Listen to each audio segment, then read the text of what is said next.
पाहुयात पुढची बातमी। लक्ष्मी ऑर्गॅनिक विरोधात कोकणात रणकंदन सुरू आहे। स्थानिक ग्रामस्थ आणि संघर्ष समित्या आक्रमक झाल्या। 6 एप्रिल रोजी भव्य मोर्चाचं आयोजन केलेलं आहे। या आंदोलनाला महाराष्ट्र नवनिर्माण सेनेनं देखील पाठिंबा दिलेला आहे। लक्ष्मी ऑर्गॅनिक विरोधात कोकणात रणकंदन सुरू आहे। स्थानिक ग्रामस्थ आणि संघर्ष समिती देखील आक्रमक झाली। 6 एप्रिलला भव्य मोर्चाचं आयोजन करण्यात आलेलं आहे।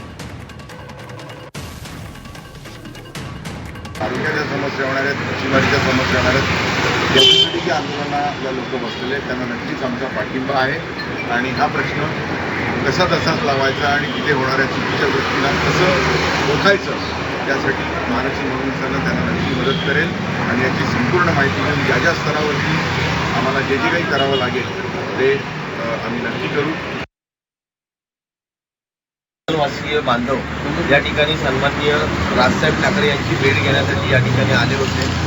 सन्माननीय राजसाहेब यांनी त्यांचं संपूर्ण म्हणणं ऐकून घेतलेलं आहे, त्यांना पाठिंबा देखील दर्शवलेला आहे। या आंदोलनात स्वतः महाराष्ट्र नवनिर्माण सेना देखील त्यांच्यासोबत खांद्याला खांदा लावून सहभाग घेणार आहे। पण कोकणावर जे पिपासच्या माध्यमातून जे संकट आता येऊन ठेपलेलं आहे त्या संदर्भात परिपूर्ण माहिती घेऊन आदरणीय राजसाहेब भविष्यातील या लोकांना जे काही सहकार्य करायचे ते नक्की